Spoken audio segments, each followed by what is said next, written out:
You're listening to Radio Free Asia. The following program is in Khmer.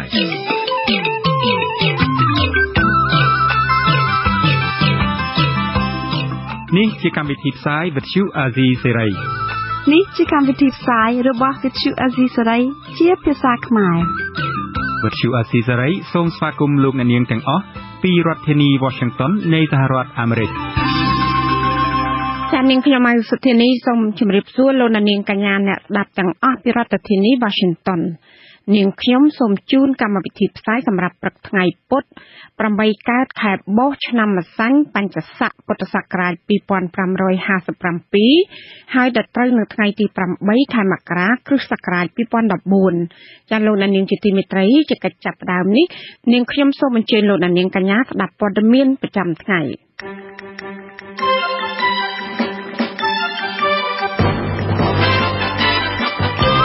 ក្រុមគ្រូបង្រៀននៅតាមសាលាមួយចំនួនបន្តធ្វើកតកម្មទាមទារតម្លើងប្រាក់បៀវត្ស1លានរៀលក្នុងមួយខែបណ្ដាញសារព័ត៌មានឈ្មោះព្រៃនគរប្តឹងយកម៉ាស៊ីនថតដែលអាជ្ញាធររំអូសពេលបង្ក្រាបកម្មករប៉ូលីសក្រុងបាវិតរងការចោទថាបានរារាំងមន្ត្រីសម្ព័ន្ធចលនាកម្មករមិនឲ្យធ្វើដំណើរចេញក្រៅក្រុងជាប្រជាពលរដ្ឋរារាំងក្រុមហ៊ុនចិនមិនឲ្យឈូសដីលុបប្រឡាយទឹកនៅខេត្តកំពតរួមនឹងព័ត៌មានសំខាន់មួយចំនួនទៀត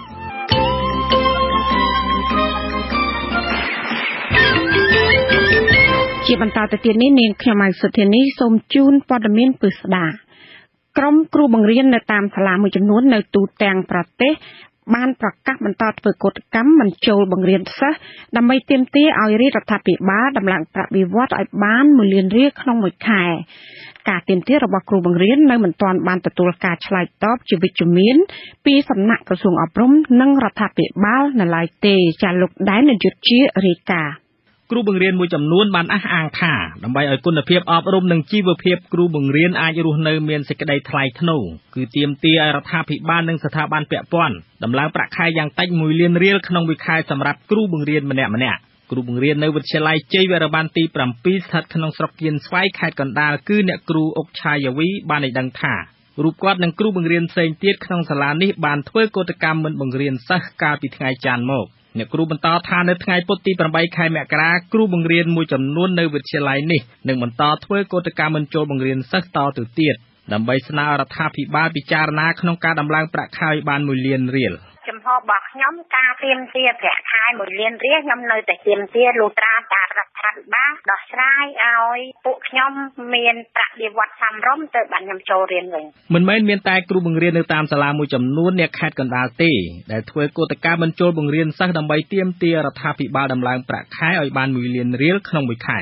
សូម្បីគ្រូបង្រៀននៅតាមខេត្តខ្លះទៀតមានដូចជានៅខេត្តកោះកុងកំពង់ធំពោធិ៍សាត់ឧត្តរមានជ័យបាត់ដំបងសៀមរាបនិងរាជធានីភ្នំពេញជាដើមក៏គ្រូបង្រៀនមួយចំនួនបានធ្វើកតកម្មមិនចូលបង្រៀនសិស្សដែរលោកហ៊ីសម្បត្តិគ្រូបង្រៀននៅសាលាគរុកោសល្យនិងវិក្រិតការខេត្តសៀមរាបស្ថិតក្នុងចំណោមគ្រូបង្រៀននៅតាមសាលាមួយចំនួនទៀតក្នុងខេត្តនេះបានអះអាងថាមានគ្រូបង្រៀនរាប់សិបនាក់បានធ្វើកតកម្មមិនចូលបង្រៀនសិស្សឬមានគ្រូបង្រៀនខ្លះទៀតបានសុំច្បាប់សម្រាកកាលពីថ្ងៃច័ន្ទដើម្បីគេចមិនចូលបង្រៀនលោកហ៊ីសម្បត្តិបានឲ្យដឹងទៀតថាក្នុងចំណោមគ្រូបង្រៀនជាង40នាក់នៅសាលាគរុកោសល្យនិងវិក្រិតការខេត្តសៀមរាបមានគ្រូបង្រៀនជាង20នាក់បានធ្វើកតកម្មទាមទារឲ្យរដ្ឋាភិបាលដំឡើងប្រាក់ខែយ៉ាងតិចឲ្យបាន1លានរៀលក្នុងមួយខែសម្រាប់គ្រូបង្រៀនម្នាក់អញ្ចឹងវាអត់រៀនច្រើនឯងនេះអត់រៀនទេបាទធ្វើបន្តទៅទៀតណាលោកហ៊ីសម្បត្តិបានបញ្ជាក់ថាសកម្មភាពតវ៉ាដំឡើងប្រាក់ខែរបស់គ្រូបង្រៀនមួយចំនួននៅខេត្តសៀមរាបគឺតាមរយៈគ្រូបង្រៀនមិនចូលបង្រៀនសិស្សនិងមានលើកបដានៅមុខសាលាផង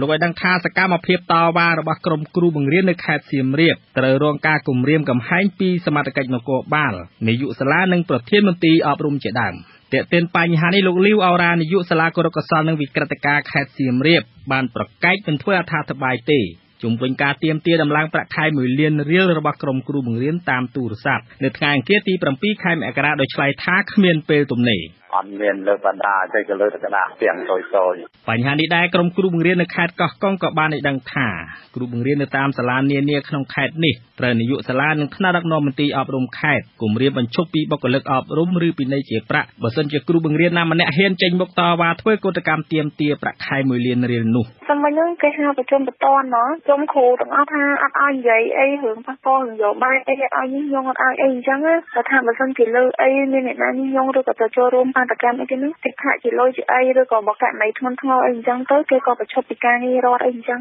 វិទ្យុអាស៊ីសេរីមិនអាចតាក់ទងមន្ត្រីក្រសួងអប់រំដើម្បីបំភ្លឺជុំវិញការទាមទារដំឡើងប្រាក់ខែ1លានរៀលរបស់ក្រុមគ្រូបង្រៀនបានទេតាមទូរស័ព្ទនៅថ្ងៃអង្គារទី7ខែមករាប៉ុន្តែសម្រាប់មន្ត្រីរដ្ឋាភិបាលបានចាត់ទុកការទាមទារដំឡើងប្រាក់ខែរបស់គ្រូបង្រៀនខ្លះថាបានធ្វើឡើងតាមការញុះញង់របស់បុគ្គលដែលមាននិន្នាការប្រឆាំងរដ្ឋាភិបាលត្រង់ចំណុចនេះលោករងឈុនប្រធានសមាគមគ្រូបង្រៀនកម្ពុជាឯករាជ្យមានប្រសាសន៍នៅថ្ងៃអង្គារទី7ខែមករាថាគ្មានការញុះញង់ឲ្យគ្រូបង្រៀនក្រោកតវ៉ាទាមទារដំឡើងប្រាក់ខែ1លានរៀលទេប៉ុន្តែដើម្បីក្រពះទើបក្រុមគ្រូបង្រៀននិងសមាគមគ្រូបង្រៀនបានទាមទាររដ្ឋាភិបាលពិចារណាក្នុងការដំឡើងប្រាក់ខែយ៉ាងតិច1លានរៀលក្នុងមួយខែជូនពួកគាត់សូមលើកទឹកចិត្តឲ្យលោកគ្រូអ្នកគ្រូត្រូវបន្តការប្រើប្រាស់សិទ្ធិសេរីភាពរបស់យើងតទៅទៀតនៅក្នុងការទាមទារនៅប្រាក់ខែមួយសមរម្យពីព្រោះការទាមទារនេះវាមិនផ្ទុយទៅនឹងច្បាប់ទេវាស្របទៅនឹងច្បាប់រដ្ឋធម្មនុញ្ញដែលមានចែងក៏ដូចជាច្បាប់ស្តីពីការអប់រំឲ្យមានការធានានៅប្រាក់ខែមួយសមរម្យសម្រាប់គ្រូបង្រៀនណាសមាគមគ្រូបង្រៀនបានឲ្យដឹងថាគ្រូបង្រៀននៅទូទាំងប្រទេសសរុបមានចំនួនប្រមាណ 110,000 នាក់ហើយថាការធ្វើកោតកម្មបញ្ចូលបង្រៀនសិស្សដើម្បីទាមទាររដ្ឋាភិបាលដំឡើងប្រាក់ខែឲ្យបាន1លានរៀលបានចាប់ផ្ដើមកាលពីថ្ងៃច័ន្ទទី6ខែមករាមកម្លេះប៉ុន្តែមានគ្រូបង្រៀនតិចតួចទេដែលហ៊ានចេញមុខតវ៉ាទាមទារដំឡើងប្រាក់ខែ1លានរៀលក្នុងមួយខែដោយសារតែពួកគេខ្លាចការគំរាមកំហែងពីថ្នាក់ដឹកនាំស្ថាប័នអប់រំដែលនាយកជាវិទ្យុអាស៊ីសេរីទីក្រុងភ្នំពេញចាលោកនាងជាទីមេត្រីសមាគមគ្រូបានដឹងទៀតថាគ្រូបង្រៀនកម្រិតបឋមទទួលបានប្រាក់ខែជាមធ្យមជាង 30,000 រៀលក្នុងមួយខែគ្រូអនុវិទ្យាល័យជាមធ្យមទទួលបានជាង 40,000 រៀលនិងគ្រូវិទ្យាល័យទទួលបានជាង 50,000 រៀលក្នុងមួយខែចាលោកនាងជាទីមេត្រីបណ្ដាញសារព័ត៌មានក្នុងស្រុកមួយឈ្មោះព្រៃនគរបានដាក់ពាក្យទៅសាលាខណ្ឌដូនពេញប្តឹងយកម៉ាស៊ីនថតរបស់ខ្លួនវិញគឺនៅបន្ទាប់ពីកងសន្តិសុខសាលាខណ្ឌបានរឹបអូសយកកាលពីរាត្រីថ្ងៃទី4ខែមករាកន្លងមកនេះខណៈដែលអ្នកយកព័ត៌មាននៃស្ថាប័នមួយនេះបានចុះថតនិងយកព័ត៌មានអំពីការបណ្ដេញបាតកោចេញពីទីលានប្រជាធិបតេយ្យលោកយាងសុជាមេតារាយការណ៍ចាងវាងសារព័ត៌មានព្រៃនគរលោកលីឈួនកាលពីថ្ងៃទី5ខែមករាឆ្នាំ2013បានដាក់លិខិតមួយច្បាប់ជូនអភិបាលខណ្ឌដូនពេញលោកសុកសម្បត្តិដើម្បីប្តឹងទាមទារយកម៉ាស៊ីនថតរូបមកវិញការដាក់លិខិតនេះធ្វើឡើងបន្ទាប់ពីប្រធានសន្តិសុខខណ្ឌដូនពេញលោកកឹមវុធាបានដោះស្រាយយកម៉ាស៊ីនថតរូបប្រគល់ឲ្យស្ថាប័នសារព័ត៌មាននេះវិញភ្លាមបន្ទាប់ពីមានហេតុការណ៍កើតឡើងកាលពីម៉ោងប្រមាណជា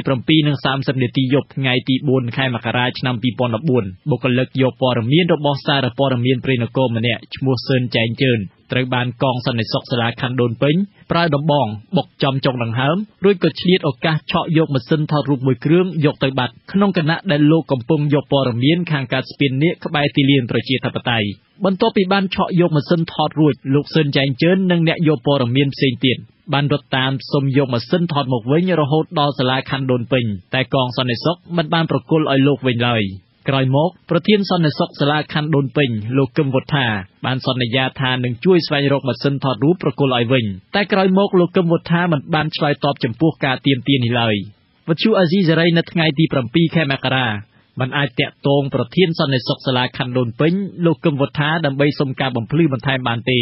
ចាំងវាងសារព័ត៌មានព្រៃនគរលោកលីឈួនបានឲ្យដឹងនៅថ្ងៃទី7មករាថាលិខិតរបស់លោកបានទៅដល់ដៃអភិបាលខណ្ឌដូនពេញរួចហើយលោកនឹងរងចាំមើលចំណាត់ការរបស់អភិបាលខណ្ឌរូបនេះតាមមើលនេះខាងអាជ្ញាធរនេះគេដោះស្រាយយ៉ាងណានេះបានទៅតទៅទៀតទៅទន្ទឹមនឹងរឿងហ្នឹងខ្ញុំនឹងជិះសេចក្តីថ្លែងការណ៍មួយតងទុកអាជ្ញាធរកម្ពុជានេះដែលប្រើអំពើហិង្សាមកលើអ្នកកសែតដែលមិនអោយអ្នកកសែតចូលយកព័ត៌មាននៅ នៅការពិព្រឹត្តិការណ៍ថ្ងៃទី4មករានៅទីលានវិទ្យាសាស្ត្របៃតាក់ទងនឹងការរឹបអូសយកម៉ាស៊ីនថតរបស់អ្នកយកព័ត៌មាននេះវត្ថុអាស៊ីសេរីក៏មិនទាន់អាចសុំការឆ្លើយតបភ្លាមៗពីអភិបាលខណ្ឌដូនពេញបានទេនៅថ្ងៃទី7ខែមករានាយកវិទ្យាស្ថានកម្ពុជាសម្រាប់ការសិក្សាសារព័ត៌មានលោកមឿនជានរិទ្ធបានមានប្រសាសន៍ថាលោកមានការសោកស្ដាយចំពោះបញ្ហាដែលបានកើតឡើងនេះលោកថាអ្នកសារព័ត៌មានគួរតែមានសេរីភាពគ្រប់គ្រាន់ក្នុងការយកព័ត៌មានដោយដែលបានចែងក្នុងច្បាប់រដ្ឋធម្មនុញ្ញកម្ពុជាលោកមឿនជានរិទ្ធក៏បានកត់សម្គាល់ដែរថាដោយសារប្រព័ន្ធតុលាការនៅកម្ពុជានៅខ្សោយនិងមិនឯករាជ្យអ្នកសារព័ត៌មានហាក់មានលទ្ធភាពតិចតួចផ្នែកផ្លូវច្បាប់ក្នុងការទាមទារយកសម្ភារៈដែលត្រូវរឹបអូសត្រឡប់មកវិញព្រោះយើងដឹងថានៅក្នុងច្បាប់សារព័ត៌មានបានចែងថាការចាប់ធ្វើរត់ជាមុនត្រូវហាមឃាត់ធ្វើរត់ជាមុនមានន័យថាគឺការធ្វើរត់ពិនិត្យជាមុនអញ្ចឹងណាខ្ញុំគិតថាការហាមមិនឲ្យយកព័ត៌មានការរឹបអូសយកសម្ភារៈអ្នកសារព័ត៌មានអាចចាត់ទុកថាជាទម្រង់មួយនៃការចាប់ធ្វើរត់ជាមុនហើយអញ្ចឹងវាខុសនឹងច្បាប់សារព័ត៌មាននៅក្នុងការបង្ក្រាបលើក្រុមកម្មករកាលពីថ្ងៃទី3មករានៅក្បែរបញ្ជាការដ្ឋានទ័ពឆ័ត្រយោង911ដែលឈានដល់ការវាយដំនិងចាប់ខ្លួនប្រសង់កម្មករនិងមន្ត្រីសង្គមស៊ីវិលផងនោះយោធាទ័ពឆ័ត្រយោង911ក៏បានវាយរុញច្រាននិងបណ្ដេញអ្នកសារព័ត៌មានមិនឲ្យថតយករូបភាពនៃសកម្មភាពបង្ក្រាបរបស់ពួកគេខ្ញុំយាងសុជាមេតាវិទ្យុអាស៊ីសេរីភ្នំពេញចាលោកនាងកញ្ញាកំពុងស្ដាប់ការផ្សាយរបស់វិទ្យុអាស៊ីសេរីដែលផ្សាយចេញពីរដ្ឋធានី Washington យ៉ាងហោចណាស់មានកម្មករស្លាប់4នាក់និងរងរបួសជាច្រើនអ្នកទៀតដោយសារការបង្ក្រាបរបស់អាជ្ញាធរចម្រុះកាលពីចុងសប្តាហ៍មុនតើសកម្មភាពបង្ក្រាបរបស់កងកម្លាំងអាជ្ញាធរចម្រុះរបស់រដ្ឋាភិបាលត្រឹមត្រូវដែរឬទេសូមលោកនាងរងចាំស្ដាប់ការបកស្រាយរបស់មេធាវីជុំវិញទស្សនវិជ្ជាច្បាប់នៅកម្ពុជានាពេលបន្តិចទៀតនេះមន្ត្រីសម្ព័ន្ធចលនាកម្មករនៅក្រុងបាវិតខេត្តស្វាយរៀងចោទអាជ្ញាធរប៉ូលីសថាបានដាក់ពង្រាយកម្លាំងឃ្លាំមើលនៅក្បែរស្នាក់ការសម្ព័ន្ធចលនាកម្មករដើម្បីតាមដានសកម្មភាពនិងរារាំងមិនឲ្យពួកគេធ្វើដំណើរចេញទៅក្រៅក្រុងលោកហ៊ុំចម្រើនមានសេចក្តីរាយការណ៍ព័ត៌មាននេះមន្ត្រីសម្ព័ន្ធចលនាកម្មកររៀបរាប់បញ្ជាក់ដោយចាត់ទុកសកម្មភាពតាមដានរបស់អាជ្ញាធរប៉ូលីសមកលើខ្លួនថាជាសកម្មភាពបំផិតបំភ័យនិងបិទសិទ្ធិសេរីភាពក្នុងការធ្វើដំណើររបស់ពលរដ្ឋមន្ត្រីសម្ព័ន្ធចលនាកម្មករប្រចាំនៅក្រុងបាវិតលោកជាឧត្តមថ្លែងបញ្ជាក់នៅថ្ងៃទី7មករាថាអាជ្ញាធរប៉ូលីសស្លៀកពាក់ស៊ីវិលជាច្រើនអ្នកបានដាក់ពង្រាយកម្លាំងតាមដានសកម្មភាពរបស់ខ្លួនជាពិសេសតាមដាននៅពេលដែលខ្លួនធ្វើដំណើរតាមផ្លូវតែម្ដងលោកជាឧត្តមបញ្ជាក់បន្ថែមថាកន្លងមកអាជ្ញាធរប៉ូលីសពុំធ្លាប់មានសកម្មភាពតាមដានមន្ត្រីសម្ព័ន្ធចលនាកម្មករដូចពេលនេះឡើយប៉ុន្តែបញ្ហាប៉ូលីសតាមឃ្លាំមើលសកម្មភាពរបស់ពួកគេកើតមានក្រោយពីការបង្ក្រាបរបស់អាជ្ញាធរទៅលើក្រុមកម្មករនៅរាជធានីភ្នំពេញមានសមត្ថកិច្ចមកពីមុខផងពីក្រោយផងត្រូវបានគាត់ខាត់ខ្ញុំគាត់ថាឲ្យខ្ញុំឈប់បកដែរខ្ញុំឈប់ហើយក៏ខ្ញុំបានបើកមុខបើកអីហ្នឹងស៊ូគាត់ខ្ញុំស៊ូថាបញ្ហាអីខ្ញុំឲ្យខ្ញុំឈប់មែនគាត់ថានឹងឲ្យឈប់តែឥឡូវទៅតាមគាត់ទៅដល់មុខប៉ុស្តិ៍ហ្នឹងខ្ញុំស៊ូឲ្យខ្ញុំចូលប៉ុស្តិ៍ដែរអត់ថាអត់អីទៅចុះតែនៅពេលដែលខ្ញុំទៅហ្នឹងមានសកម្មភាពតាមខ្ញុំពីមុខពីក្រោយរហូតមកពីម្សិលមិញគាត់ចូលដល់ office ហ្នឹងមកមានអ្នកនៅខាងក្រៅខាងនេះខាងនោះហើយមានអ្នកនេះដែលចូលនៅខាងក្រោយ office ខ្ញុំតែខ្ញុំស៊ូទៅអត់ស្ដីរខ្ញុំទាំងអស់អញ្ចឹងនេះបញ្ជាក់ថាជាគាត់តាមដានខ្ញុំសគ្រប់សកម្មភាពហ្នឹងណាវិទ្យុអាស៊ីសេរីពុំអាចតាក់ទងអធិការក្រុងបាវិតគឺលោកកែវគង់ដើម្បីសុំការពន្យល់ជុំវិញបញ្ហានេះបានទេនៅថ្ងៃទី7មករាដោយបញ្ជាក់ថាជាប់រវល់ប្រជុំប៉ុន្តែមន្ត្រីប៉ូលីសស្លៀកពាក់ស៊ីវិលដែលប្រចាំការក្បែរស្នាក់ការសម្ព័ន្ធចលនាកម្មករនៅក្រុងបាវិតបានថ្លែងដោយមិនបញ្ចេញឈ្មោះបញ្ជាក់ថាអាជ្ញាធរប៉ូលីសពង្រាយកម្លាំងប្រចាំការដើម្បីការពារភូមិឃុំមានសុវត្ថិភាពគឺពុំមានចេតនាឃ្លាំមើលសកម្មភាពរបស់មន្ត្រីសម្ព័ន្ធចលនាកម្មករដោយការចោទប្រកាន់នោះឡើយមន្ត្រីសម្របសម្រួលអង្គការលីកាដូប្រចាំខេត្តស្វាយរៀងលោកនុតបូពីនរតដែលបានចុះអង្កេតដល់ស្នាក់ការរបស់សម្ព័ន្ធចលនាកម្មករនិងកន្លែងកម្លាំងឈរជើងរបស់អាជ្ញាធរប៉ូលីសលោកបញ្ជាក់ថាសកម្មភាពរបស់អាជ្ញាធរប៉ូលីសអាចជាចេតនាមួយដើម្បីទប់ស្កាត់ការពារមិនឲ្យមន្ត្រីសហជីពញុះញង់កម្មករធ្វើបាតុកម្មដោយសារកន្លងមកការធ្វើបាតុកម្មរបស់កម្មករគឺមានមុខមន្ត្រីសហជីពចូលរួមជាប្រចាំតែយ៉ាងណាលោកនុតបូពីនរតបានចាត់ទុកសកម្មភាពនៃការតាមដានរបស់អាជ្ញាធរប៉ូលីសលើមន្ត្រីសម្ព័ន្ធចលនាកម្មករនៅក្រុងបាវិតនេះថាជាការគំរាមកំហែងបិទសិទ្ធិសេរីភាពរបស់មនុស្ស ការធ្វើបែបនេះគឺហាក់បីដូចជារំលោភទៅលើសិទ្ធិបុគ្គលរបស់គាត់ដែលគាត់មានសិទ្ធិក្នុងការដើរហើរមានសិទ្ធិទៅណាហើយច្បាប់មិនត្រូវមានការតាមដានពីអ្នកណាម្នាក់ឡើយគឺជាសិទ្ធិសេរីភាពរបស់សិទ្ធិបុគ្គលរបស់គាត់ក្នុងការគាត់ធ្វើចរាចរណ៍ទៅណាក៏ដោយអញ្ចឹងបើសមត្ថកិច្ចធ្វើការតាមដានគាត់បែបហ្នឹងហើយគាត់ក្នុងនាមគាត់ជាអ្នកតំណាងសហជីពមួយនៅក្នុងក្រុងបាវិតហ្នឹងផងអញ្ចឹងជាលក្ខណៈមួយធ្វើឲ្យគាត់អ្នកដែលត្រូវបានគេតាមដានហ្នឹងមានការភិតភ័យមានការបារម្ភពីសុវត្ថិភាពមន្ត្រីសង្គមស៊ីវិលបញ្ជាក់បន្ថែមថាអាជ្ញាធរតាមដានបិទសិទ្ធិសេរីភាពរបស់ប្រជាពលរដ្ឋដែលគ្មានកំហុសដោយគ្មានបង្គាប់បញ្ជាពីតុលាការដូចនេះគឺកាន់តែធ្វើឲ្យរបបប្រជាធិបតេយ្យនៅកម្ពុជាធ្លាក់ចុះខ្ញុំហ៊ុំចម្រើនវិទ្យុ RC សេរីរាយការណ៍ពីខេត្តស្វាយរៀងនៅខេត្តកំពតប្រជាពលរដ្ឋបានរារាំងក្រុមហ៊ុនចិនមិនឲ្យឈូសដីលុបប្រឡាយទឹកស្អាតប្រជាពលរដ្ឋបានចោទអាជ្ញាធរខេត្តកំពតថាបានខុបខិតយកប្រាក់ចែកគ្នាដែលក្រុមហ៊ុនសាងសង់ទំនប់វារីអគ្គិសនីកំចាយបានផ្ដល់ប្រាក់ជាង$13,000សងថ្លៃផលប៉ះពាល់ទំនប់ទឹកស្អាតនៅក្នុងភូមិព្រៃថ្នោតអ្នកស្រីអុកសាវរីរាយការណ៍ពលរដ្ឋឃុំកំពង់ក្រែងស្រុកទឹកឈូខេត្តកំពតរារាំងគ្រឿងចក្រក្រុមហ៊ុនវារីអគ្គិសនី Sino Hydro មិនឲ្យកាយបំបត្តិប្រឡាយទឹកស្អាតដែលអង្គការជាតិនិងអន្តរជាតិបានសង់ឲ្យប្រើទឹកមុនឆ្នាំ2000ទេប្រជាពលរដ្ឋភូមិព្រៃថ្នោតឃុំកំពង់ក្រែងសូមមិនបញ្ចេញឈ្មោះថ្លែងថាក្រុមហ៊ុនចិនដែលសង់វារីអគ្គិសនីនៅភ្នំកំចាយចង់យកគ្រឿងចក្រមកកាយប្រឡាយទឹកស្អាតដែលពួកគាត់ប្រើប្រាស់ទៅជាកន្លែងបង្ហូរទឹកចេញពីទំនប់វារីអគ្គិសនីកំចាយលោកបន្តថាក្រុមហ៊ុនចិននោះបានសងប្រាក់សំណងផលប៉ះពាល់មកសហគមន៍គ្រប់គ្រងទឹកចំនួនជាង$13,000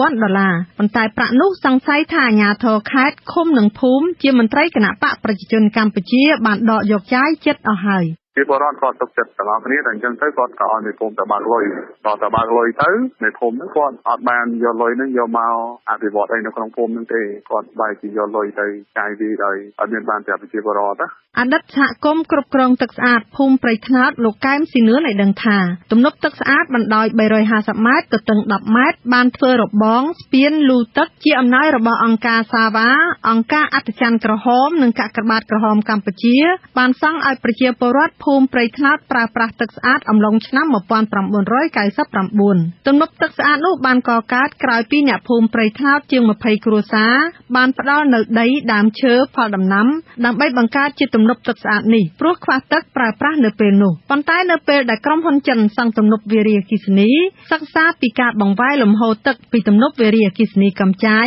គេក៏សិក្សាត្រួតលើទំនប់ទឹកស្អាតសហគមន៍ភូមិព្រៃថ្នោតតែម្ដងលោកថាក្រុមហ៊ុនចិនបានសងលុយតាំងពីថ្ងៃទី15ខែធ្នូឆ្នាំ2013ស្រាប់តែមកដល់ពេលនេះមិនដឹងលុយសំណងនៅឯណាប្រជាពលរដ្ឋទប់ស្កាត់មិនឲ្យគ្រឿងចក្រក្រុមហ៊ុនចិនចូលឈូសទំនប់សហគមន៍ទេវាឲ្យទៅអាជ្ញាធរឲ្យអាជ្ញាធរគេយកទៅចែកចាយជុកលៀងបងគេអីស្រាប់គួរស្រាប់កបីនោះដល់វិជាជនសើឬថាវិជាជនមានបញ្ហាជាមួយអញ្ចឹងឥឡូវហ្នឹងថ្ងៃហ្នឹងអាដីប្រព័ន្ធទឹកស្អាតហ្នឹងគឺវិជាពលរដ្ឋអត់ឲ្យកាយទេមន្ត្រីរាជការមួយរូបសំណូមពរថាសូមឲ្យអាជ្ញាធរខេត្តកំពតនិងក្រសួងពាក់ព័ន្ធជួយរកលុយសំណងផលប៉ះពាល់ទំនប់សហគមន៍ដែលក្រុមហ៊ុនវារីអគ្គិសនី Sino Hydro បានសងមកប្រជាពលរដ្ឋវិញជាង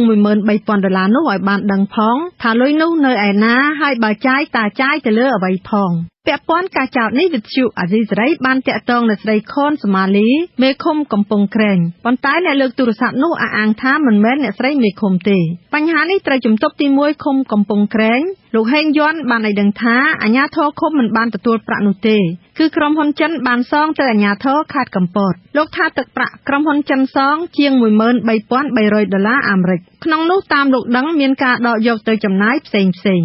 $10,000ណាហើយដល់នោះគេចំណាយចូលខាងអាដែងខ្លាយបាយខ្លាយទឹកឯងខាងក្រសួងចុះមក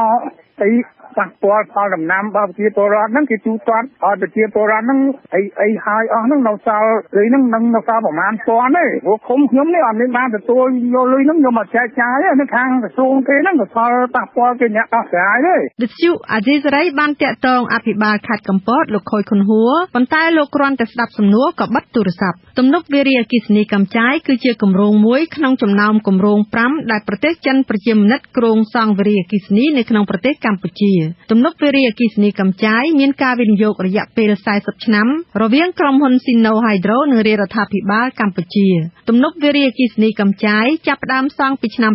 2008ហើយសង់រួចរាល់នៅឆ្នាំ2011ទំនប់វារីអគ្គិសនីកម្ពុជាបានបង្កើតថាមពលអគ្គិសនីចំនួន193មេហ្គាវ៉ាត់នាងខ្ញុំអុកសាវបរីវិទ្យុអាស៊ីសេរីភ្នំពេញចាប់ពីខេត្តរតនគិរីនៅវិញជនជាតិដើមភាគតិចក្រឹងចំនួន35គ្រួសារបានសម្ដែងក្តីត្រេកអរបន្ទាប់ពីក្រុមហ៊ុនសម្បត្តិវៀតណាមមួយបានយល់ព្រមបញ្ឈប់សកម្មភាពឈូសឆាយដីហើយរក្សាទុកដីតំបន់កប់សពនិងដីត្រៀមបំរុងតាមសំណើរបស់អ្នកភូមិលោករដ្ឋាភិបាលរាយការណ៍អំពីរឿងនេះក្រមសហគមន៍ជនជាតិដើមភាគតិចភូមិកម្មឃុំល្អក់ស្រុកអូជុំខេត្តរតនគិរីអំពាវនាវជាថ្មីសូមឲ្យក្រុមហ៊ុនសម្បត្តិសេដ្ឋកិច្ច COD រួមជាមួយមន្ត្រីមូលដ្ឋានតំណាងសហគមន៍រៀបចំបោះបង្គោលព្រំដីកប់សពនិងដីព្រៃបំរុងទុកតាមការសន្យារបស់តំណាងក្រុមហ៊ុនជាមួយប្រជាពលរដ្ឋសហគមន៍កាលពីថ្ងៃច័ន្ទកន្លងទៅតំណាងក្រុមហ៊ុនមេភូមិរួមនឹងសហគមន៍ភូមិកម្មបានចុះពិនិត្យមើលជាក់ស្ដែងការដ្ឋានឈូសឆាយដីនិងសំណើប្រជាពលរដ្ឋស្ដីពីរក្សាដីតំបន់កប់សពនិងព្រៃត្រៀមបំរុងបន្ទាប់ពីក្រុមហ៊ុនបានឈូសឆាយពង្រីកដីសម្បត្តិកាន់តែចូលគៀកជិតភូមិអនុប្រធានសហគមន៍ភូមិកម្មលោកប្រឡុងពើមានប្រសាសន៍បញ្ជាក់ថាតំណាងក្រុមហ៊ុនបានយល់ព្រមផ្អាកការឈូសឆាយនិងសន្យាថារក្សាដីព្រៃមួយផ្នែកសម្រាប់ប្រជាពលរដ្ឋប្រើប្រាស់ជាលក្ខណៈប្រពៃណីលោកបន្តថាអ្នកភូមិចង់ឲ្យក្រុមហ៊ុនធ្វើឲ្យប្រកាសថាសំណើប្រជាពលរដ្ឋពិតជាត្រូវបានដោះស្រាយហេតុនេះការបោះបង្គោលព្រំដីសម្រាប់តំបន់កប់សពនិងព្រៃត្រៀមបំរុងគឺជាបញ្ហាសំខាន់ដើម្បីបញ្ចប់សេចក្តីព្រួយបារម្ភរបស់សហគមន៍ព្រមហើយខ្ញុំសុំពីគេហើយមិនថាចាំខ្ញុំធានាសិនគេថាអញ្ចឹងគេបាននិយាយនឹងមាត់ហើយខ្ញុំភ័យព្រួយដែរចាំឲ្យក្រុមហ៊ុនហ្នឹងធ្វើព្រមឲ្យច្បាស់លាស់ហើយជាមួយប្រជាពលរដ្ឋវិទ្យុអស៊ីសេរីមិនអាចតតងសុំការបញ្ជាក់ករណីនេះពីតំណាងក្រុមហ៊ុន COD បាននៅឡើយយ៉ាងនេះក្តីប្រធានភូមិកម្មលោកឃុំសណយអះអាងថាលោកគឺជាសាក្សីដែលបានដឹងឮថាក្រុមហ៊ុនពិតជាបានសន្យាជាមួយអ្នកភូមិលោកបន្តថាតំណាងក្រុមហ៊ុនបានសន្យាចំពោះមុខអាជ្ញាធរភូមិហេតុនេះលោករំពឹងថាការបោះបង្គោលព្រំសម្រាប់ដីសហគមន៍នឹងធ្វើឡើងនៅពេលឆាប់ៗខាងមុខនេះតោះមិញហ្នឹងខ្ញុំចូលរួមដឹងលើសហគមន៍ហ្នឹងគេសុំកន្លែងដីកប់ខ្មោចហ្នឹងក្បែរហ្នឹងសម្រាប់ទុកឲ្យជាបរិវត្តដាំដំណាំហ្នឹងគេថាគេអាចទុកបានក្រុមហ៊ុនហ្នឹងគេថាចាំពី3ថ្ងៃទៀតចាំចុះជួបជាបរិវត្តនៅខាងក្រុងកម្មមន្ត្រីសម្របសម្រួលសមាគមការពារសិទ្ធិមនុស្សអាត់ហុកលោកឆៃធីចាត់ទុកការជួបដោះស្រាយបញ្ហាដោយសន្តិវិធីរវាងក្រុមហ៊ុននិងសហគមន៍គឺជាគំរូល្អសម្រាប់សហគមន៍ដទៃទៀតដែលកំពុងមានទំនាស់ដីធ្លីដូចគ្នានេះលោកបន្តថាកន្លងទៅនេះមន្ត្រីសមាគមបានចងកេតក្រែនេះរួចហើយសង្កេតឃើញថាដីចំការចាស់ប្រជាប្រដ្ឋមួយចំនួនត្រូវក្រុមហ៊ុនឈូសឆាយយកដូច្នេះលោកអំពាវនាវឲ្យក្រុមហ៊ុនកាត់ចេញដីស្រែចម្ការសងប្រជាប្រដ្ឋវិញជាការប្រសើរក្រុមហ៊ុនយល់ព្រមធ្វើការដោះស្រាយនេះវាជាភាពមួយល្អប្រសើរយើងសូមការប្រសើរដែរដែលក្រុមហ៊ុនគាត់មានឆន្ទៈក្នុងការដោះស្រាយជំរុះយើងគិតថាបើសិនជាមានក្រុមហ៊ុនផ្សេងទៀតដែលមានទំនាស់ជាមួយសហគមន៍ទោះតែយើងធ្វើការដោះស្រាយធ្វើភាគីវាមានភាពប្រសើរអភិបាលស្រុកអូជុំលោកសាក់សុនថ្លែងកោតសរសើរសហគមន៍និងក្រុមហ៊ុនរួមទាំងអាជ្ញាធរមូលដ្ឋានភូមិឃុំថាបានរួមគ្នាដោះស្រាយបញ្ហាល្អប្រសើរលោកទទួលស្គាល់ថាក្រុមសហគមន៍ត្រូវតែមានដីត្រៀមបំរុងសម្រាប់ប្រើប្រាស់តាមប្រពៃណីជនជាតិដើមជាពិសេសការត្រៀមចុះបញ្ជីដីធ្លីសហគមន៍ជាកម្មសិទ្ធិសមូហភាព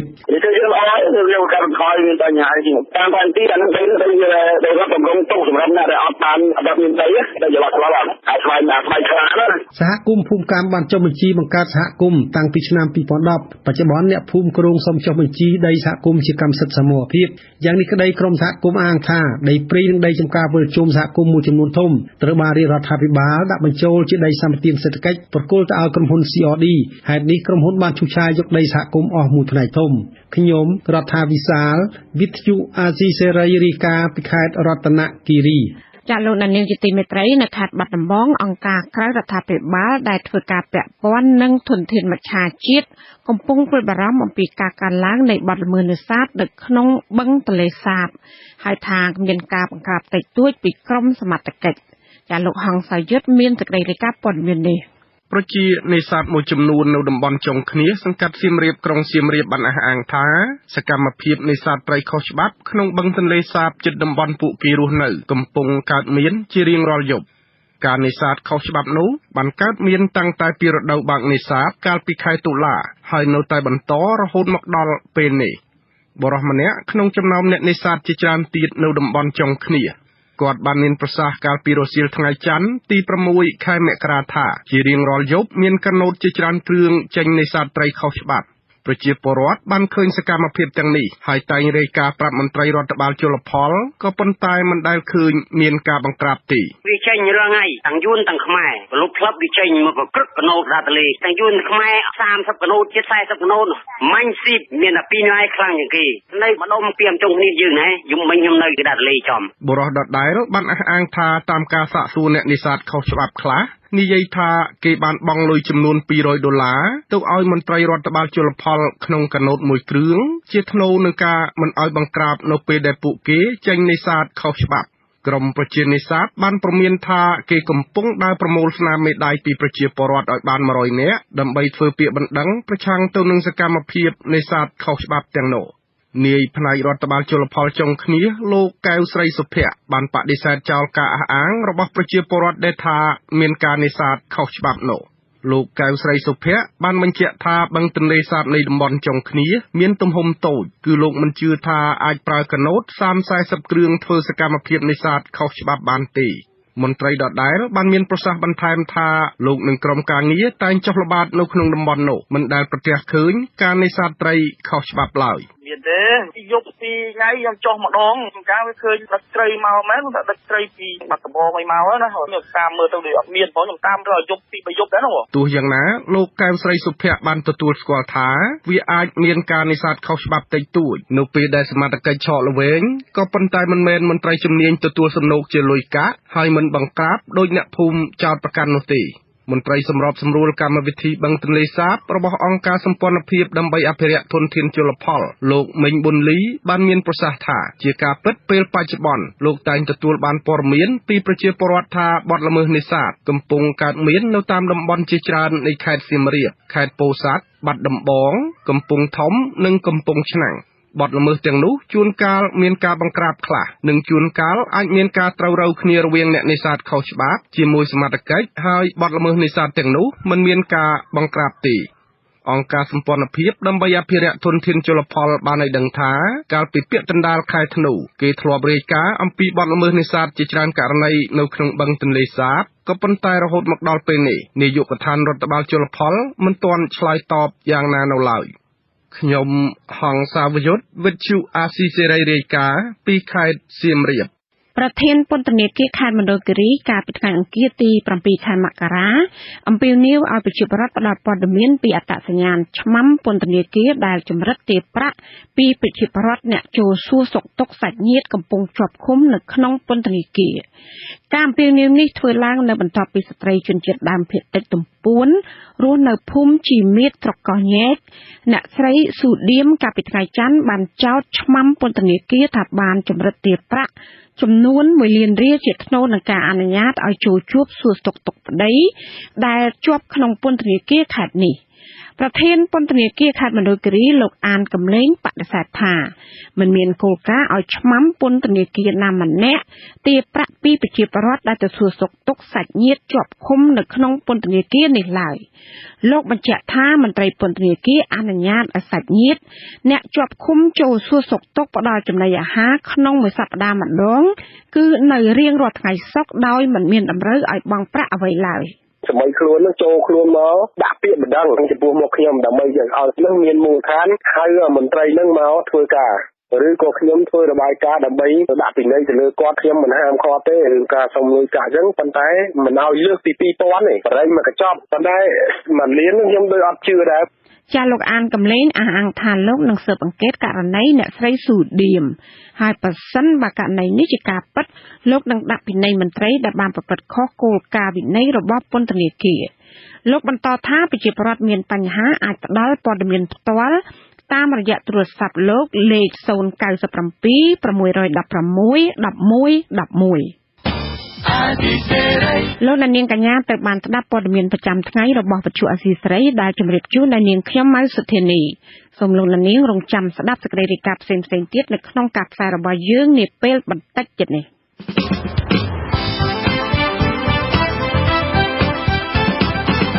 ចាលោកនាងកញ្ញានិងប្រិយមិត្តអ្នកស្ដាប់ជាទីមេត្រីនៅក្នុងការផ្សាយជាបន្តទៅទៀតនេះយើងខ្ញុំមានសេចក្តីរាយការណ៍ផ្ដោតអំពី ក្រុមហ៊ុនបញ្ជាទិញសម្លៀកបំពាក់និងស្បែកជើងជំរុញអរដ្ឋាភិបាលរោងចក្រនិងសហជីពជួបចរចាស្វែងរកដំណោះស្រាយបញ្ហាប្រាក់ខែគោលកម្មករចាប់បទសម្ភាសន៍ជាមួយនឹងលោកមេធាវីគង់សំអនតាក់ទងនឹងទស្សនវិជ្ជាច្បាប់ជំវិញការប្រើប្រាស់កងកម្លាំងអាជ្ញាធរចម្រុះបង្ក្រាបទៅលើក្រុមកម្មករតវ៉ាចាមន្ត្រីសិទ្ធិមនុស្សនិងក្រុមគ្រួសារជនជាប់សង្ស័យទាមទារសូមរដ្ឋាភិបាលបង្ហាញពីទីតាំងឃុំខ្លួនក្រុមគ្រួសាររបស់គេហើយនៅចុងកម្មវិធីលោកអ្នកនឹងបានស្ដាប់ព័ត៌មានបញ្ចប់សូមអញ្ជើញលោកអ្នកនាងកញ្ញាស្ដាប់សេចក្តីរាយការណ៍និងបទសម្ភាសន៍ទាំងនេះជាបន្តបន្ទាប់ដោយមេត្រី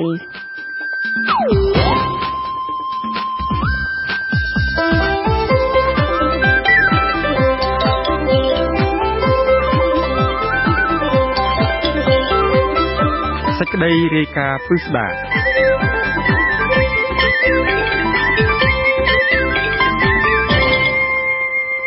ក្រុមហ៊ុនបញ្ជាទិញសម្លៀកបំពាក់និងស្បែកជើងនៅសហរដ្ឋអាមេរិក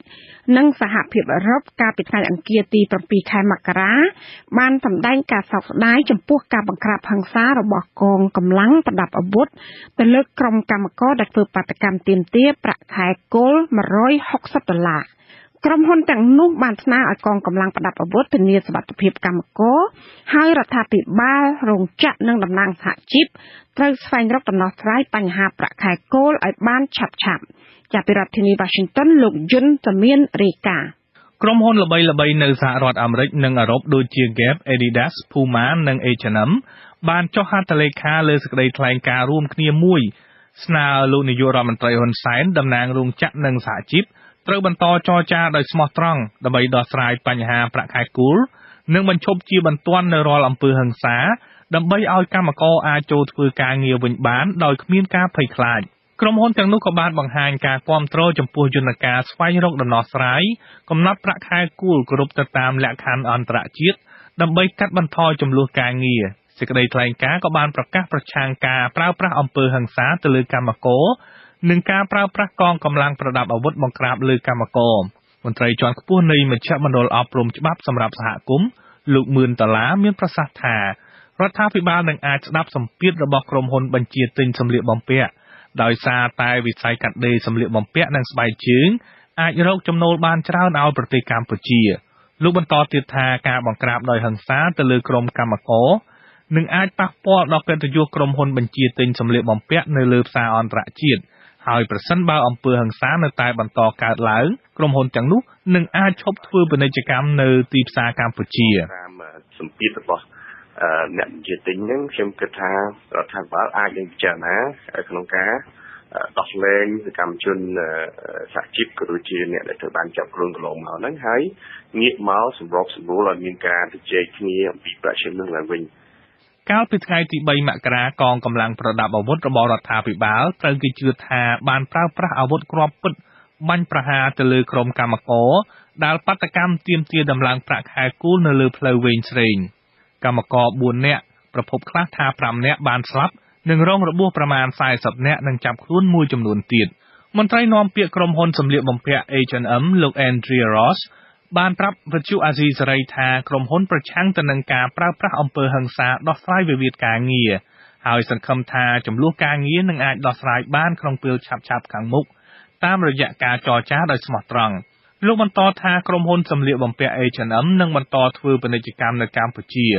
ក្រុមហ៊ុននេះស្នើឲ្យគ្រប់ភាគីពាក់ព័ន្ធទាំងអស់ត្រូវចាប់ផ្ដើមការចរចាឡើងវិញដើម្បីឈានទៅដល់ការព្រមព្រៀងគ្នាទៅវិញទៅមកមួយចំពោះចំនួនការងារលោកបន្តទៀតថាភ្នាក់ងារក្រុមហ៊ុននៅកម្ពុជាកំពុងតាក់ទងមន្ត្រីសហជីពនិងតំណាងរោងចក្រដើម្បីតាមដានស្ថានភាពជារៀងរាល់ថ្ងៃមន្ត្រីនាំពាក្យទីស្តីការគណៈរដ្ឋមន្ត្រីលោកថៃស៊ីផានមានប្រសាសន៍ការពីការបង្ក្រាបក្រុមកម្មករថាកងកម្លាំងប្រដាប់អាវុធបង្ក្រាបកុបករមិនមែនកម្មករទេយើងយើងសុំកុំឲ្យយើងរក្សាសុវត្ថិភាពសម្រាប់ធ្នាប់ឲ្យជាគិតហើយក៏ដូចជារក្សាសុវត្ថិភាពសម្រាប់ធ្នាប់ឲ្យសាធារណៈក្នុងការប្រើប្រាស់ខ្នោក៏ប៉ុន្តែដល់ទីកាន់កាប់រោងចក្រពីទៅសម្លុតទៅកម្មករពីជាយកអធិពលទៅដើម្បីដេញពួកនឹងឲ្យចេញមកទៅបាតកម្មកាន់កាប់រោងចក្រកាន់កាប់នេះអានេះជាអំពើខុសច្បាប់ ហើយពួកដែលឧបករណ៍នឹងធ្វើដូចនេះហើយយើងគ្រាន់តែធ្វើយ៉ាងម៉េចដើម្បីដណ្ដើមជាយកខ្នោដែលជាប្រយោជន៍សាធារណៈឲ្យសាធារណជនទៅប្រាចរាចរណ៍ លោកបន្តថាក្រោយការបង្ក្រាបកាលពីថ្ងៃទី2និងទី3មករាកម្មករបានត្រឡប់ទៅធ្វើការងារនៅតាមរោងចក្រវិញហើយកាលពីថ្ងៃអង្គារតំណាងរោងចក្រឲ្យដឹងថាកម្មករប្រមាណ65ទៅ 70% បានចូលធ្វើការងារវិញក្រោយពេលកម្មករប្រមាណ 4 សែននាក់បានធ្វើបាតកម្មលោកផៃស៊ីផានបន្តថារដ្ឋាភិបាលនឹងបន្តសម្របសម្រួលការពិភាក្សាដំឡើងប្រាក់ខែគោលរវាងតំណាងរោងចក្រនិងសហជីពកម្មករទោះជាយ៉ាងណាក៏ដោយសហព័ន្ធសហជីពអន្តរជាតិ ITUC ដែលមានមូលដ្ឋាននៅទីក្រុង Brussels ក៏ស្នើឲ្យរដ្ឋាភិបាលដោះលែងកម្មករដែលត្រូវបានចាប់ខ្លួនជាបន្ទាន់និងត្រូវនាំខ្លួនបុគ្គលដែលបានបាញ់សម្លាប់កម្មករមកផ្ដន្ទាទោសសេចក្តីថ្លែងការណ៍សហព័ន្ធសហជីពអន្តរជាតិបន្តថាភាគីរោងចក្របានផ្ដល់ប្រាក់ខែគោលឲ្យកម្មករទាបជាងតម្រូវការដើម្បីអាចរស់នៅប្រចាំថ្ងៃបាននៅពេលដែលរោងចក្រអាចរកប្រាក់ចំណូលរហូតដល់ $5,000 លានប្រចាំឆ្នាំពីក្រុមហ៊ុនបញ្ជាទិញសម្លៀកបំពាក់និងស្បែកជើងសេចក្តីថ្លែងការណ៍ក៏បានថ្កោលទោសរោងចក្រដែលបានគំរាមកំហែងកម្មករដោយការគំរាមនឹងប្តូរទីតាំងរោងចក្រទៅប្រទេសផ្សេងហើយបានគាំទ្រសមត្ថកិច្ចប្រើប្រាស់អំពើហិង្សាបាញ់សម្លាប់កម្មករខ្ញុំយុនសាមៀនវិទ្យុអាស៊ីសេរីប្រធានាធិបតី Washington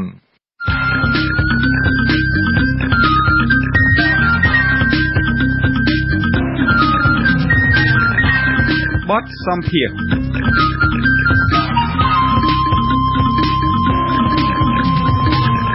ចាលោកនាងជាទីមេត្រីកាលពីចុងសប្តាហ៍កន្លងទៅនេះរាជរដ្ឋាភិបាលបានប្រើកម្លាំងអាជ្ញាធរចម្រុះបង្ក្រាបកម្មករតវ៉ាដើម្បីទាមទារដំឡើងប្រាក់ខែនៅលើផ្លូវវែងត្រេងចំណុចសួនឧស្សាហកម្មកាណាឌីយ៉ាជ័យក្រុងភ្នំពេញហើយនឹងនៅសង្កាត់កំបូលខេត្តកណ្ដាលការបាញ់សម្លាប់បាតុករដោយកម្លាំងអាជ្ញាធរចម្រុះរបស់រដ្ឋាភិបាលរួមមាន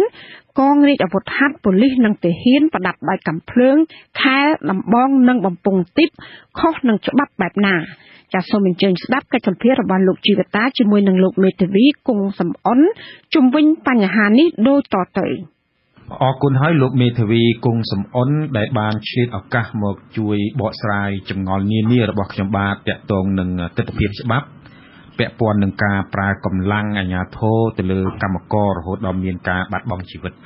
សំណួរទី1របស់ខ្ញុំគឺថាទាក់ទងនឹងការអះអាងរបស់រាជរដ្ឋាភិបាលក្នុងការប្រើសិទ្ធិការពារខ្លួននិងការពារទ្រព្យសម្បត្តិសាធារណៈនិងសម្បត្តិឯកជននោះរដ្ឋាភិបាលបានប្រើកម្លាំងយោធានិងកងរាជអាវុធហត្ថបាញ់គ្រាប់ពិតទៅលើកម្មករដែលប្រើដុំថ្ម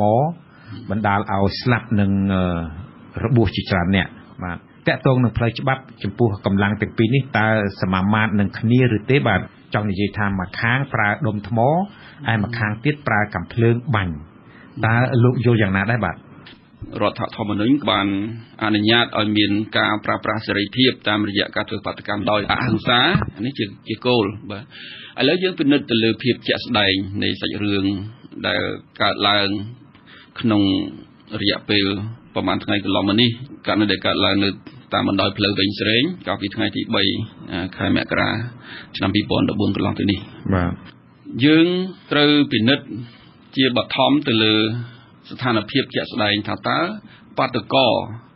ដែលនាំគ្នាតវ៉ានៅទីកន្លែងនោះបានធ្វើអ្វីខ្លះទីមួយយើងឃើញថា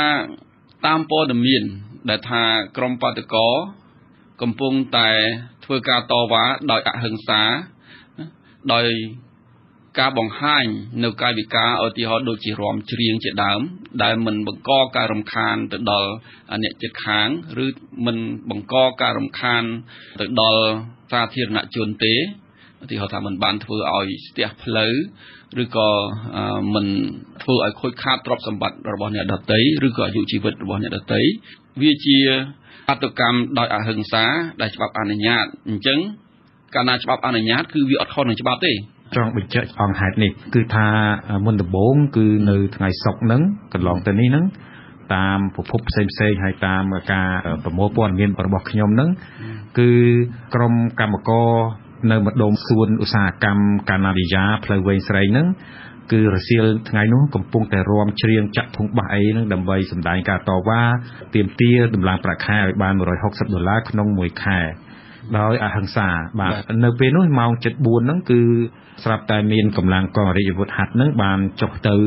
ជាច្រើនប្រហិង្សាបង្ក្រាបតែម្ដងមានការវាយដំបណ្ដេញបំបាយឲ្យចេញ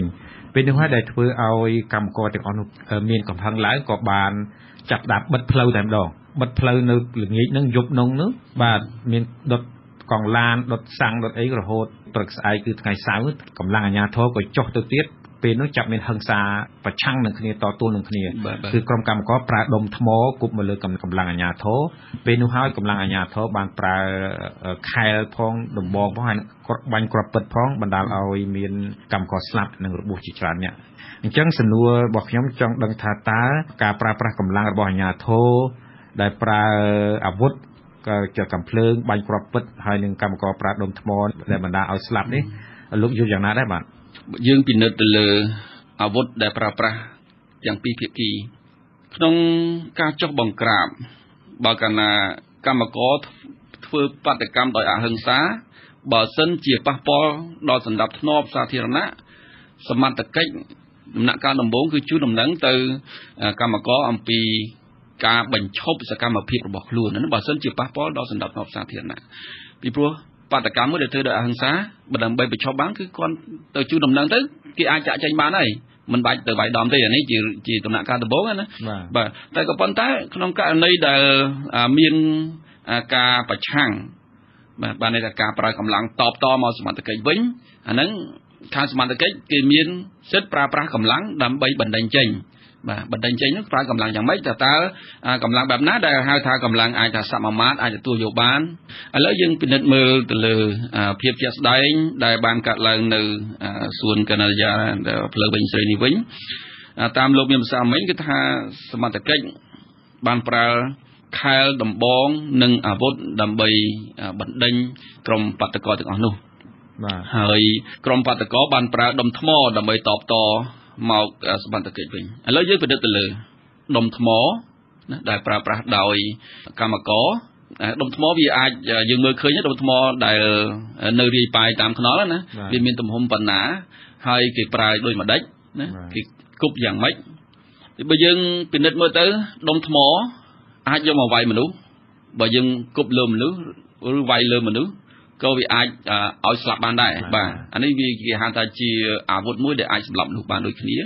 បាទវាស៊ីសងទៅលើថាត្រូវកន្លែងណាចំកន្លែងណាហ្នឹងហើយនឹងប្រើកម្លាំងខ្លាំងប៉ុណ្ណាឥឡូវយើងមើលទៅលើដំបងហើយនឹងកំភ្លើងរបស់សមត្ថកិច្ចវិញបើគ្រាប់កំភ្លើងពិតអាហ្នឹងយើងជឿថាវាអាចសម្លាប់បានឲ្យទៅត្រូវកន្លែងដែលស្លាប់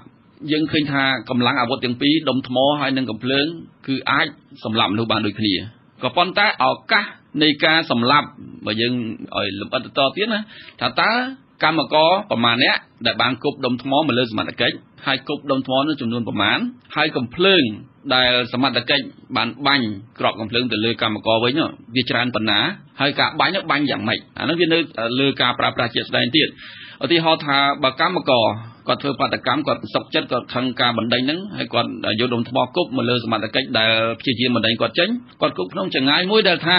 ដុំថ្មហ្នឹងសឹងតែមិនដល់សមត្ថកិច្ចផងបើអញ្ចឹងឱកាសដែលថាកម្មករនឹងសម្លាប់សមត្ថកិច្ចដែលចុះប្រតិបត្តិការហ្នឹងវាតិចដែរវាអាចវាគ្មានវាគប់អត់ដល់ឧទាហរណ៍ណាអញ្ចឹងសមត្ថកិច្ចហ្នឹងមានខែលការមានខែលសម្រាប់ការពារបាទហើយបើអញ្ចឹងបើសិនជាដុំថ្មគប់មកគប់មិនដល់ទេហើយសមត្ថកិច្ចក៏មានកំភ្លើងគ្រាប់ពិតហើយដកកំភ្លើងនឹងបាញ់អញ្ចឹងគឺថាកំភ្លើងធម្មតាកំភ្លើងគ្រាប់កំភ្លើងវាអាចរត់បានច្រើន100ម៉ែត្រវាអាចសម្លាប់មនុស្សបានទោះបី100ម៉ែត្រ200ម៉ែត្រក៏វាអាចសម្លាប់មនុស្សបានដែរស្រ័យទៅលើកំភ្លើងមកអីធន់អីណាអញ្ចឹងយើងឃើញថាការប្រើប្រាស់កម្លាំងនេះវាអាចមានលក្ខណៈមិនស្របគ្នា 100% ទេខ្ញុំចង់អញ្ជើញលោកមេធាវីឧទាហរណ៍មួយអំពីសិទ្ធិការពារខ្លួនតើអង្គហេតុណាមួយដែលមនុស្សអាចប្រើសិទ្ធិការពារខ្លួនស្របច្បាប់បាទបើយើងនិយាយអំពីការការពារស្របច្បាប់នេះវាមាននៅក្នុងច្បាប់របស់យើងទទួលស្គាល់គឺយើងអាចការពារទ្រព្យសម្បត្តិណាការពារអាយុជីវិតខ្លួនឯងហើយនឹងការពារអាយុជីវិតអ្នកដទៃណាអាចជាបងប្អូនយើងមិត្តភក្តិយើងក៏បានឬអ្នកណាក៏មួយក៏បានដែរបាទអញ្ចឹងការការពារវាក្នុងលក្ខខណ្ឌអីក្នុងលក្ខខណ្ឌមួយគឺថាជីវិតឬក៏ទ្រព្យសម្បត្តិខ្លួនឯងឬក៏ជីវិតរបស់មិត្តភក្តិ ឬក៏អ្នកដែលខ្លួនត្រូវការពារហ្នឹងវាស្ថិតនៅក្នុងគ្រោះថ្នាក់ស្ថិតនៅក្នុងគ្រោះថ្នាក់ហ្នឹងបានន័យថាម៉េចបានន័យថាឧទាហរណ៍ជនម្នាក់ត្រូវបានគេចាប់យកមកហើយគេកំពុងតែវាយឲ្យស្លាប់ឬក៏គេធ្វើអ្វីក៏ដោយឲ្យដើម្បីឲ្យស្លាប់អញ្ចឹងម្នាក់ទៀតដែលឃើញសកម្មភាពហ្នឹងដឹងថាគេនឹងសម្លាប់ហើយសកម្មភាពហ្នឹងនឹងអាចធ្វើឲ្យស្លាប់អញ្ចឹងអ្នកនោះឯងអាចប្រើកម្លាំងដើម្បីសម្លាប់អ្នកដែលប្រព្រឹត្តមកលើបងប្អូនសាច់ញាតិឬក៏ខ្លួនឯងនឹងបានណាអានេះវាកម្លាំងគេហៅការប្រើកម្លាំងស្លាប់រស់ស្របគ្នាស្មើគ្នាបាទតែក៏បើសិនជាទ្រព្យសម្បត្តិឬក៏ជីវិតរបស់បុគ្គលម្នាក់យើងគិតថាយើងនឹងការពារនោះមិនគ្រោះថ្នាក់រហូតដល់អាយុជីវិតទេហើយយើងប្រើកម្លាំងដែលអាចធ្វើឲ្យគេស្លាប់ដើម្បីការពារអាហ្នឹងវាជាការប្រើកម្លាំងលើសណាឧទាហរណ៍យើងឃើញបរិសម្នាក់គាត់ចាប់ដៃបរិសម្នាក់ទៀតកត្រាក់ឬក៏ទប់ឬក៏ផ្ទះកគូដើម្បីរុញចេញអីចឹងទៅណាមិនមានកាយវិការឬក៏ប្រើប្រាស់អាវុធណាដើម្បីធ្វើឲ្យអ្នកនោះស្លាប់ទេហើយយើងមានកភ្លើងឬមានកបិតនៅជិតហ្នឹងយើងទាញកបិតយកមកចាក់សម្លាប់អាហ្នឹងយើងប្រើកម្លាំងលើសបាទកម្លាំងហួសហេតុបាទកម្លាំងវាលើសពីការការពារខ្លួនពីព្រោះការការពារខ្លួនវាត្រូវតែជាកម្លាំងសមមាត្រគ្នាណាវាប្រហាក់ប្រហែលគ្នាហ្នឹងហើយក៏ប៉ុន្តែចំណុចកត់សម្គាល់មួយគឺថាក្នុងករណីដែលសមត្ថកិច្ចយើងនិយាយពីសមត្ថកិច្ចហើយនឹងកម្មករដែលធ្វើបាតកម្មការធ្វើបាតកម្មនេះវាជាការទាមទារសិទ្ធិគាត់ទាមទារតម្លៃប្រាក់ខែណាអានេះវាជាការទាមទាររបស់គាត់អញ្ចឹងសមត្ថកិច្ចជាទូទៅបើកាលណាបាតកម្មមួយដែលធ្វើឡើងខុសច្បាប់គេមានសិទ្ធិប្រក្រាបតាមផ្លូវច្បាប់គឺគេមានសិទ្ធិប្រក្រាបហ្នឹងបានន័យថាគេអាចហាមឃាត់បំបែកមិនឲ្យទៅប៉ុន្តែមិនមែនមានន័យថាទៅសម្លាប់ប្រជាពលរដ្ឋខ្លួនឯងទេបាទពាក្យថាបង្ក្រាបហ្នឹងបែរថាធ្វើបែបឲ្យឈប់ប៉ុន្តែបើសិនករណីដែលយើងឃើញករណីបិទផ្លូវឥឡូវយើងនិយាយពីករណីបិទផ្លូវមួយសិនបើករណីបិទផ្លូវវាអាចរំខានដល់សណ្ដាប់ធ្នាប់សាធារណៈព្រោះអ្នកដទៃទៀតមិនអាចប្រើប្រាស់ផ្លូវហើយផ្លូវហ្នឹងមិនមែនធ្វើឡើងសម្រាប់កម្មករនឹងទុកបិទទេគឺប្រើប្រាស់សម្រាប់សាធារណជនទាំងអស់អានេះយើងត្រូវឲ្យយល់អញ្ចឹងណាបាទសិទ្ធិយើងមានសិទ្ធិប្រើប្រាស់សេរីភាពក្នុងការបញ្ចេញមតិប៉ុន្តែមិនត្រូវឲ្យប៉ះពាល់សិទ្ធិរបស់អ្នកដទៃក៏ប៉ុន្តែនៅពេលដែលយើងបិទផ្លូវវាធ្វើឲ្យស្ទះចរាចរណ៍អីចឹងទៅអាហ្នឹងវាត្រូវការសមត្ថកិច្ចត្រូវការមកបើកផ្លូវវិញអញ្ចឹងគេអាចប្រាប់ថាសូមឲ្យបើកផ្លូវវិញទៅយើងពិនិត្យមើលថាវាសមហេតុសមផលយើងត្រូវបើកឲ្យគេហើយយើងមិនអាចថាត្រូវតែបិទផ្លូវហ្នឹងដាច់ខាតតតែឲ្យអានេះខ្ញុំចឹងបើខ្ញុំបើកវិញយើងអាចយកទលហិកនឹងយកមកតតាំងជាមួយសមត្ថកិច្ចបានទេអាហ្នឹងជាទូទៅណាកម្មករត្រូវថយចេញសិនក៏ប៉ុន្តែបើគាត់មិនព្រមថយអាហ្នឹងហើយដែលសមត្ថកិច្ចត្រូវការប្រើកម្លាំងដើម្បីរុញគាត់ចេញបាទប៉ុន្តែសួរថាកម្លាំងដែលប្រើនេះកម្លាំងយ៉ាងម៉េចឧទាហរណ៍ថាបើគាត់ឈោស្រាក់ដៃគ្នាអញ្ចឹងគាត់មិនព្រមចេញហើយយើងយកកាភ្លើងទៅបាញ់ឬក៏ដុតភ្លើងគាត់ទាំងរស់អញ្ចឹងកើតទេបាទឬក៏យកម៉ាស៊ីនអាត្រាក់ទ័រមកឈូសបានទេណាវាអត់ត្រូវទេណាពីព្រោះការធ្វើអញ្ចឹងវាអាចធ្វើឲ្យមនុស្សស្លាប់ហើយបើគាត់ចូលនៅស្ងៀមអញ្ចឹងវាអាចថាជាយើងមើលឃើញថាជាអហិង្សាវិធីសាស្ត្ររបស់គាត់បាទអញ្ចឹងសមត្ថកិច្ចមិនអាចថាយកអាត្រាក់ទ័រទៅឈូសគាត់ចេញបានទេអាហ្នឹងគឺត្រូវតែចាំធ្វើម៉េចបំបីគាត់ឲ្យគាត់ចេញហើយមិនមានគ្រោះថ្នាក់លោកអ្នកនាងជាទីមេត្រីនៅក្នុងការផ្សាយនៅពេលល្ងាចនេះលោកអ្នកនាងនឹងបានស្ដាប់លោកមេធាវីគង់សំអនបកស្រាយអំពីទស្សនវិជ្ជាច្បាប់ជំវិញបញ្ហាដែលអាជ្ញាធរលាក់បាំងកម្មករជាង20នាក់ក្រោយការចាប់ខ្លួន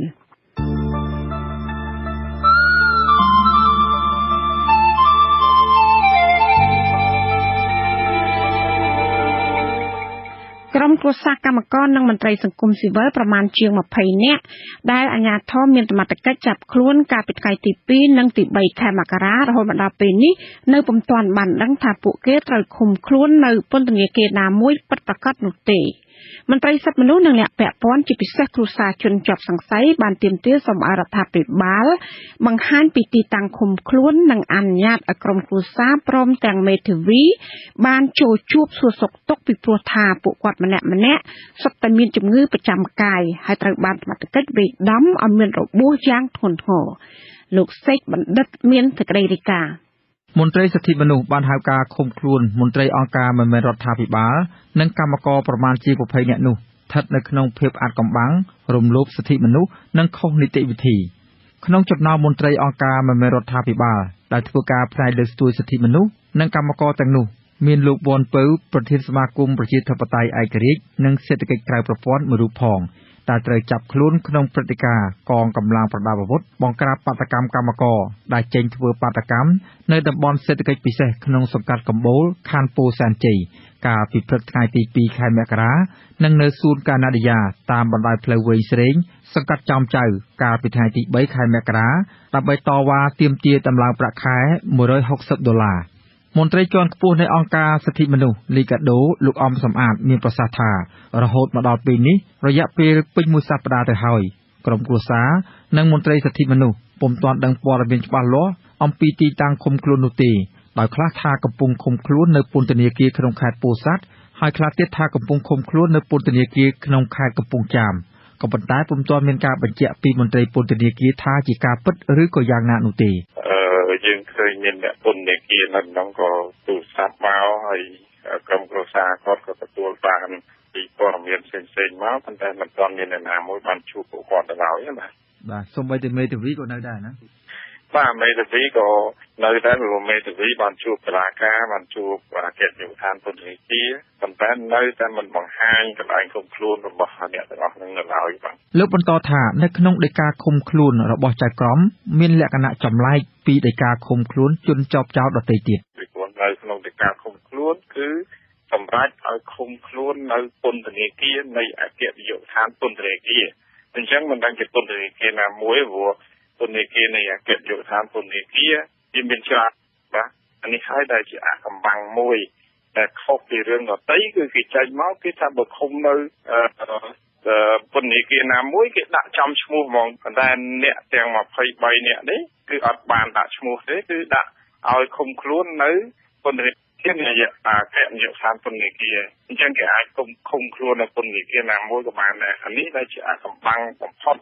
ចំពោះអ្នកទាំង23នាក់នោះបាទចំណែកគ្រួសារលោកវ៉ាន់ពៅនិងគ្រួសារកម្មករដទៃទៀតក៏ពុំទាន់បានដឹងព័ត៌មានច្បាស់លាស់នៅកន្លែងឃុំខ្លួនដូចគ្នាដែរភរិយាលោកវ៉ាន់ពៅ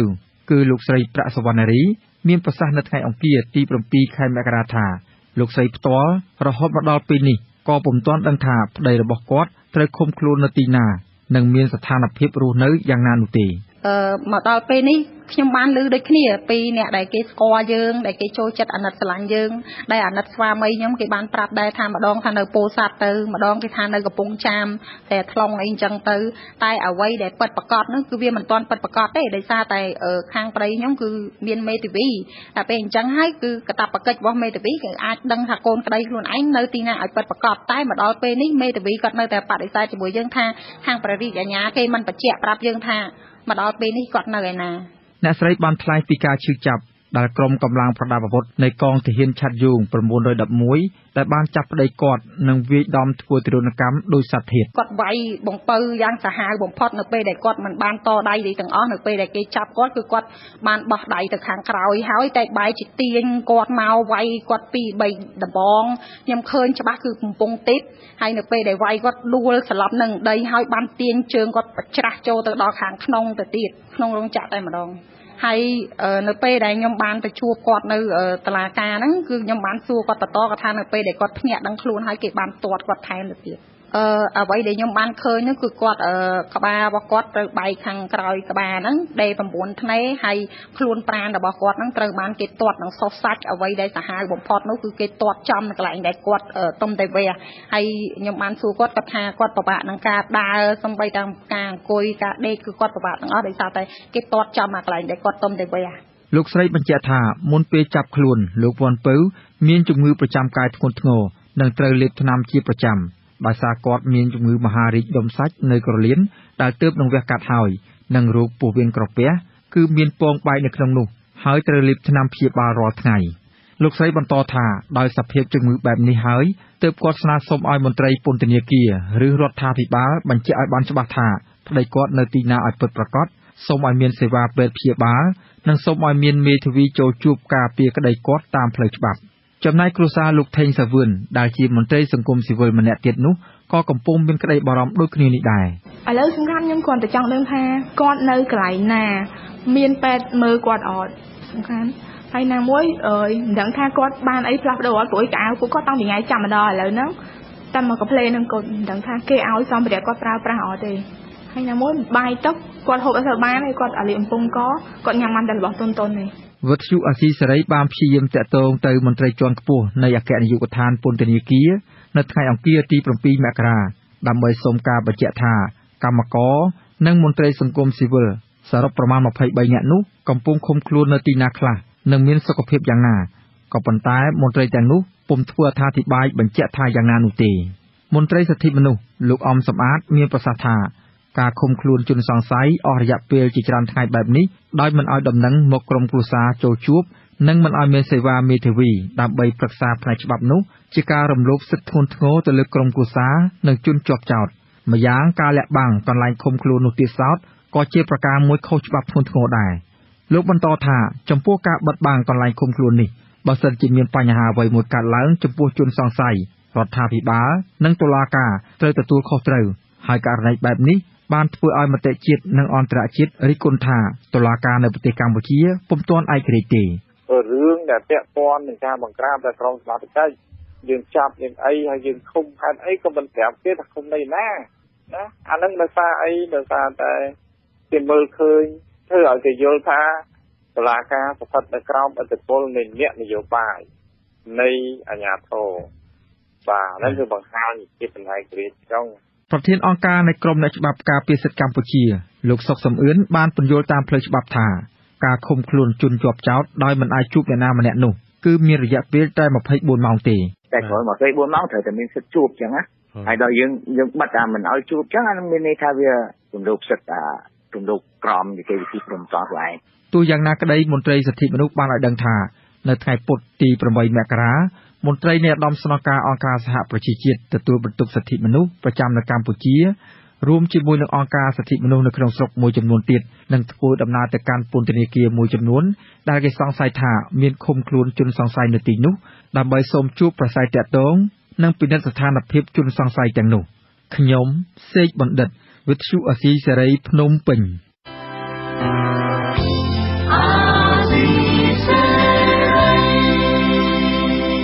ចាលោកនាងជាទីមេត្រីជាបន្តទៅទៀតនេះនាងខ្ញុំម៉ៅសុធានីសូមជូនព័ត៌មានបញ្ចប់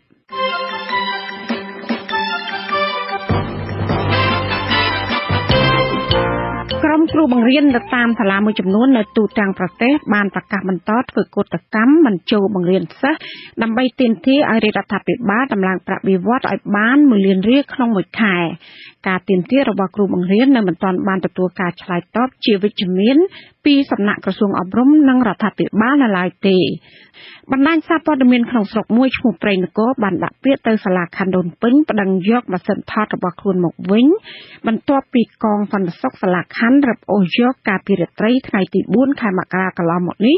ខណៈដែលអ្នកយកព័ត៌មាននៃស្ថាប័នមួយនេះចុះថតនិងយកព័ត៌មានអំពីការបណ្ដេញបាតុករចេញពីទីលានប្រជាធិបតេយ្យ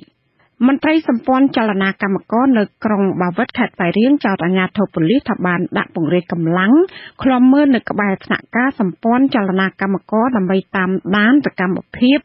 និងរារាំងមិនឲ្យពួកគេធ្វើដំណើរចេញទៅក្រៅក្រុងចានៅខេត្តកំពតឯនោះវិញប្រជាពលរដ្ឋបានរារាំងក្រុមហ៊ុនចិនមិនឲ្យឈូសដីលុបប្រឡាយទឹកស្អាតប្រជាពលរដ្ឋបានចោទអាជ្ញាធរខេត្តកំពតថាបានខុបខិតយកប្រាក់ចែកគ្នាដែលក្រុមហ៊ុនសាងសង់ទំនប់វារីអគ្គិសនីកម្ចាយបានផ្ដល់ប្រាក់ជាង$13,000សងថ្លៃផលប៉ះពាល់ទំនប់ទឹកស្អាតនៅក្នុងភូមិព្រៃថ្នោតជនជាតិដើមភាគតិចក្រឹងចំនួន35គ្រួសារនៅស្រុកអូជុំខេត្តរតនគិរីបានសម្ដែងក្តីត្រេកអរបន្ទាប់ពីក្រុមហ៊ុនសម្បត្តិវៀតណាមមួយបានយល់ព្រមបញ្ឈប់សកម្មភាពឈូសឆាយដីហើយរក្សាទុកដីនៅតំបន់កប់សពនិងដីត្រៀមបំរុងតាមសំណើរបស់អ្នកភូមិ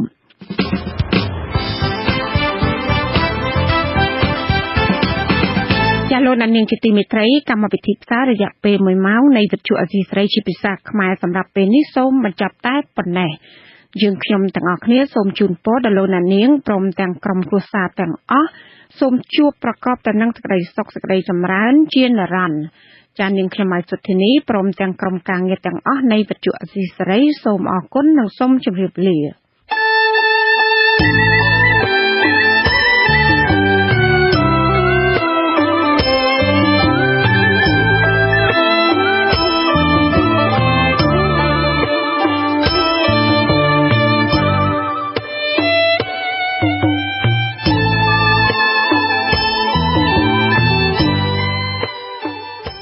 Aziz Saray sai tam này vẫn được múa hoài. Trên thông, giữa kẹt tất tài, dưới kêu trên ngoảnh, ông trời ngó lơ. Thưa quý vị, để cùng tìm hiểu thêm về đề tài này, hôm nay chúng tôi có sự hiện diện của luật sư Nguyễn Văn Đài, hiện đang sinh sống và làm việc tại Việt Nam. Vâng, xin gửi lời chào đến luật sư Nguyễn Văn Đài. Thưa luật sư, thì theo luật sư thì từ trước đến nay đó thì Đảng Cộng sản rất là e dè về cái việc khẳng định hai quần đảo Trường Sa và Hoàng Sa là của Việt Nam. Nhưng mà vì sao những người Cộng sản và đại diện là ông Nguyễn Tân Dũng lại có những cái suy nghĩ và có những cái điểm đồng tình về kiến nghị là sẽ cho hai cái quần đảo Hoàng Sa và Trường Sa vào sách giáo khoa lần này?